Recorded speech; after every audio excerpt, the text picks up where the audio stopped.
তার মানে পুলিশ ওদের ট্র্যাপ করেছে, ভাঙো ভাঙো, যত শক্তি দিয়ে ভাঙো, এরপর তো আমরা তোমাদের বিরুদ্ধে মামলা দায়ের করবো। মামলা দায়ের করেছে এবং ওদের আরো বিপদে ফেলে দিল। আগামী দিনে ওরা যদি মেধার ভিত্তিতে কোথায় কাজ পায়ও, তখন পুলিশ ভেরিফিকেশন এগুলো আটকে দেবে। বিষয়টা হচ্ছে সরাসরি ভাবে দুর্নীতি করেছে, আরেক দল দুর্নীতি প্রক্রিয়ার শিকার হয়েছে। যোগ্য অযোগ্য এই ধারণাটা তৈরি করে মুখ্যমন্ত্রী নিজের যে চূড়ান্ত দুর্নীতি সেটাকে আড়াল করার চেষ্টা করেছেন, আর তো কিছু না।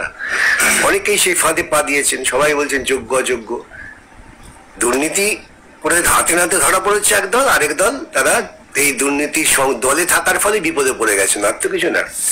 এখন এখান থেকে তো বেরোবার কোনো রাস্তা নেই। সুপ্রিম কোর্ট পরিষ্কার নির্দিষ্ট করে বলে দিয়েছেন যে গোটা প্রক্রিয়াটাই বেআইনি এবং গোটা প্রক্রিয়াটাই দুর্নীতিমূলক, সুতরাং এটা বাতিল।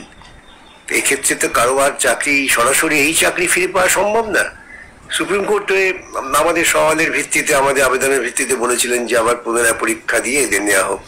এরা যদি সকলে মিলে এই সময়টা অপচয় না করে পরীক্ষার জন্য প্রস্তুতি নিয়ে আসতেন, আমার ধারণা যারা মেধাবী তারা নিজেদের মেধা আবার প্রমাণ করে আসতে পারতেন।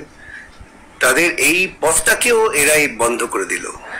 দেখুন, সরকার একবার গিয়ে বলেছে যে আমরা সুপ্রিম কোর্টের রায় মেনে নিয়ে পরীক্ষা নেব, কিন্তু আমাদের সময় বাড়িয়ে দাও, অথবা রিভিউ করার কোনো সুযোগ নেই।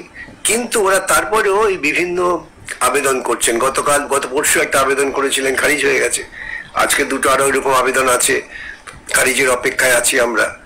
এসব করে ভাওতা দিয়ে সাধারণ চাকরি প্রার্থীদের বিভ্রান্ত করছেন। তাদের গ্যাটের পয়সা, জানি না তাদের পয়সা বা মদত কারা দিচ্ছেন, সেটা অপচয় হচ্ছে। ধরুন, এই রায়টা তো সুপ্রিম কোর্ট হঠাৎ দেয়নি, সবাইকে শুনেছেন এবং একদিন না বেশ কয়েকদিন শুনানি হয়েছে। সুপ্রিম কোর্টের পক্ষে এটা অনেক লম্বা শুনানি। সেই শুনানির পর সুপ্রিম কোর্ট নির্দিষ্টভাবে তার রায় ঘোষণা করেছেন যে গোটা প্রক্রিয়াটাই দুর্নীতিমূলক।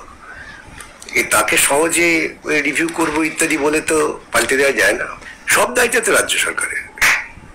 রাজ্য সরকার, কলকাতা হাইকোর্ট একটা রায় দিয়েছিল ওবিসি সংক্রান্ত বিষয়ে। তারা বলেছিলেন 2010 পর্যন্ত যে ওবিসি লিস্ট আছে সেটা ঠিক, তার পরবর্তীকালে যেটা করা হয়েছে তার মধ্যে ভুল ভ্রান্তি আছে, পদ্ধতিগত ত্রুটি আছে।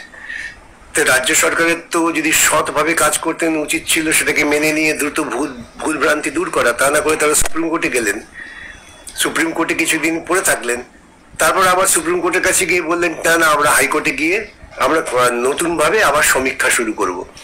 এইভাবে তো দেরি করছেন। এই দেরিটা তো সম্পূর্ণ রাজ্য সরকারের অবিবেচনা এবং পরিকল্পনাহীনতার প্রকাশ। ওরা বোঝা উচিত ছিল যে এই সমস্ত আটকে যাবে। তা আজকে 2010-এর যে লিস্ট আছে, কলকাতা হাইকোর্ট তো বলেছে যে 2010-এর লিস্টের ভিত্তিতে তোমরা করো, সেটা করতে বাধা কোথায়? কিন্তু এই যে যারা উচ্চ মাধ্যমিক পরীক্ষা হয়ে গেছে, আরো যে বোর্ড গুলো রয়েছে তাদেরও পরীক্ষা হয়ে গেছে, কিন্তু পরীক্ষা হয়ে যাওয়ার পরেও যে তারা একেবারেই ভর্তি হতে পারছে না, এই যে করা যাবে? দুর্ভাগ্যজনক ভাবে পশ্চিমবঙ্গের বুকে এমন একটা সরকারকে প্রতিষ্ঠা করা হয়েছে যার মাথায় রয়েছে একজন দুর্নীতিবাজ মহিলা। তিনি দুর্নীতি বাইরে বেরিয়ে কোনো কাজ করতে পারেন না। তিনিও ভেবেছেন এই যত ঝুলিয়ে রাখা যায়, যত দেরি করা যায়, তাহলে হয়তো বেশি বেশি করে লোক ওর দলের দিকে যাবে। তারা ভাববে আছে টাকা পয়সা দিয়ে বেআইনি ভাবে কোনো পথে ঢোকা যায় কিনা। এটা তো পরিকল্পনা। এই যে ক্লাবগুলোকে টাকা দিয়েছেন কোন সামাজিক স্বার্থে? দুর্গাপূজায় বিভিন্ন ক্লাবকে কতশো কোটি টাকা দিয়েছেন কোন সামাজিক স্বার্থে? দৈনন্দিন যে পরিমাণ টাকা উনি বিজ্ঞাপনে খরচ করেন কোন সামাজিক স্বার্থে? ইমাম ভাতা দিচ্ছেন, পুরোহিত ভাতা দিচ্ছেন কাদের স্বার্থে? কাদের স্বার্থে তিনি যীশু খ্রিস্টের জন্মদিন পালনের জন্য অর্থ অপচয় করছেন? কাদের স্বার্থে তিনি ঈদের মঞ্চে দাঁড়িয়ে তাদের সমস্ত রকম আর্থিক দায়ভার নিয়ে তাদের উত্তেজিত করার চেষ্টা করছেন? এইগুলো তো ভাবতে হবে। এগুলো তো জনগণের কল্যাণের জন্য নয়, এগুলো তো সরকারের কাজ নয়। সরকারের যেটা ন্যায্য কাজ ছিল তার কর্মচারীদের দিয়ে দেওয়া, সেটাকে তিনি না দিয়ে টাকা দিয়ে তিনি উল্লাস করে বেড়াচ্ছেন, উৎসব করে বেড়াচ্ছেন। সেটা কার স্বার্থে? কোনো জনগণের স্বার্থ তো তিনি পালন করছেন।